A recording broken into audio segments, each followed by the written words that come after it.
Hi friends, எல்லாரும் எப்படி நல்லா இருக்கீங்களா? குவைத்தில் இருக்கக்கூடிய வெளிநாட்டவர்கள், குடும்ப விசாவில் இருக்கிறவங்க, டொமஸ்டிக் ஒர்க்கர்ஸ், விசிட்டர்ஸ், இவங்க எல்லாத்துக்குமான முக்கியமான பதிவு தான் இது. குவைத் அரசாங்கம் இன்சூரன்ஸ் கட்டணத்தை கம்பல்சரியா கட்டணும் அப்படின்னு சொல்லியிருக்காங்க. 100 கேடி கட்டாயம்னு சொல்லியிருக்காங்க. இந்த ஹெல்த் இன்சூரன்ஸ் யாரெல்லாம் கட்டணும், யாருக்கெல்லாம் ஃப்ரீயா கிடைக்கும், இதனால விசா ரினியூவல், புது விசால இங்க வரக்கூடியவர்கள், ஃபேமிலி விசால இருக்கிறவங்க ப்ராப்ளம் ஏதாச்சும் வர்றதுக்கு வாய்ப்புகள் இருக்குதா? இந்த ஹெல்த் இன்சூரன்ஸை ஏன் கொண்டு வந்திருக்கிறாங்க? முன்னாடி சட்டம் எப்படி இருந்துச்சு, இப்ப எந்த மாதிரியான சட்டத்தை கொண்டு வந்திருக்கிறாங்க, எந்தெந்த தொழிலாளர்களுக்கு எவ்வளவு கட்டணம், இதனால அரசாங்கத்துக்கு என்ன பலன் கிடைக்க போகுது, வெளிநாட்டவர்களுக்கு இதனால பாதிப்பு வருமா இல்லையா? இந்த வீடியோ குவைத்தில் வேலை பார்க்கக்கூடிய தொழிலாளர்கள் மற்றும் புதிதாக வரக்கூடிய வெளிநாட்டவர்கள் அனைவருக்குமான இன்சூரன்ஸ் கட்டணத்தை பத்தி சொல்ல போகுது. அதனால இதை பார்க்கக்கூடிய வியூவர்ஸ், நீங்க பார்க்கறது மட்டும் இல்லாம நம்மளோட ஃப்ரெண்ட்ஸ் அண்ட் ஃபேமிலிக்கும் வீடியோவை ஷேர் செஞ்சு விட்டுட்டு முக்கியமான தகவல்களை உங்க கிட்ட கொண்டு வந்து சேர்க்கிற என்னைய சப்ஸ்கிரைப் பண்ண மறந்துடாதீங்க. இப்ப வாங்க குவைத்தோட மிக முக்கியமான நியூஸை பார்த்தலாம். நான் உங்கள் ஏகே தமிழா 360 குவைத். இப்ப பாத்தீங்கன்னா போன வருஷம் டிசம்பர் 23 பிற்பாடுலேருந்து நிறைய சட்டங்களை குவைத்தில் போட்டாங்க.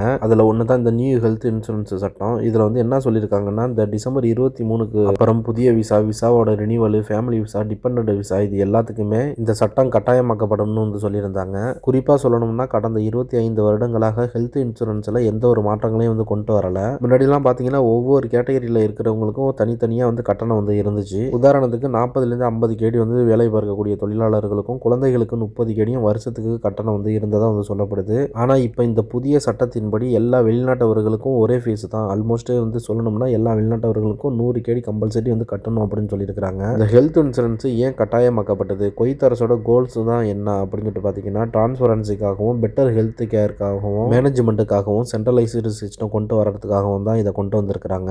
அதுலேயும் குறிப்பாக சொல்லணும்னா இந்த விசிட் விசால இங்கே வரவங்களுக்கு அரசாங்கத்தின் மூலமாக கிடைக்கக்கூடிய இன்சூரன்ஸ் கிடையாது. பிரைவேட் இன்சூரன்ஸ் கம்பெனியில் மட்டும்தான் அப்ரூவ்டு நீங்கள் வாங்கிக்கணும். நீங்கள் விசிட் விசாவுக்கு அப்ளை பண்ணும்போதே private health insurance, next entry விசால ரெசிடென்சி விசாவுக்கு கன்வெர்ட் பண்றவங்களுக்கு 5 கேடி மாசத்துக்குன்னு சொல்லிட்டு, உதாரணத்துக்கு சொல்லணும்னா 6 மாசத்துக்கு 30 கேடி இன்சூரன்ஸ் ஃபீஸ் கட்டாயமா நீங்க கட்டணும். இதுல நல்ல விஷயம் ஒண்ணு என்னன்னு பாத்தீங்கன்னா, ஒரு சில கேட்டகரிகளுக்கு எக்ஸெப்ஷன் இருக்கு. இப்ப கொய்த்திகளுக்கு மட்டும் 3 ஒர்க்கர்ஸ் வச்சிருக்காங்க அப்படின்னா அவங்களுக்கு இன்சூரன்ஸ் கட்டணம் கிடையாது. ஒருவேளை 3 நபர்களுக்கு மேல அவங்க தொழிலாளர்களை வச்சிருக்காங்கன்னா ஒவ்வொரு நபர்களுக்கும் 10 தினார் கட்டாயமா அவங்க கட்டணும். இதுலயே agriculture workers, fisherman, dairy company workers, இவங்க எல்லாருக்குமே லோ பீஸ் தான். இதுலேருந்து முழுமையான விலக்கு யாருக்கு அளிக்கப்பட்டிருக்குன்னு பார்த்தீங்கன்னா, குவைத் நாட்டை சேர்ந்தவர்கள் மற்றும் குவைத் குடும்பத்தினர், அப்புறம் குவைத் கணவர், வெளிநாட்டு மனைவி, குழந்தைகளுடன் இருக்கக்கூடிய விதவை பெண்கள், விவாகரத்து பெற்ற பெண்கள், 6 மாதங்களுக்கு கீழ் உள்ள குழந்தைகள், இவங்க எல்லாத்துக்குமே இதுலேருந்து முழுமையான விலக்கு அளிக்கப்பட்டிருக்கு. ஒருவேளை புதுசாக யாருக்காவது விசா எடுக்கிறீங்கன்னா கண்டிப்பாக இந்த ஹெல்த் இன்சூரன்ஸையும் அப்ளை பண்ணி எடுத்துருங்க.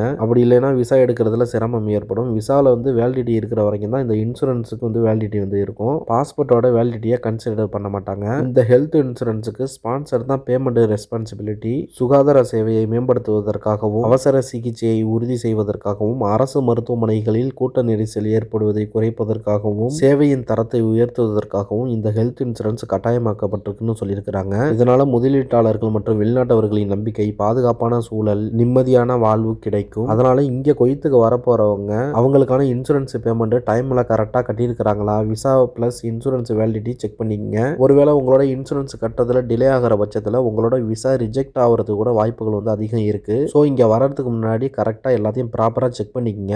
மேலும் இது போன்ற உண்மையான தகவல்களை நீங்கள் உடனுக்குடன் தெரிந்து கொள்ள வேண்டும் என்று நினைத்தால் நம்மளை சப்ஸ்கிரைப் பண்ணி ஃபாலோ பண்ணீங்க. See you நண்பா.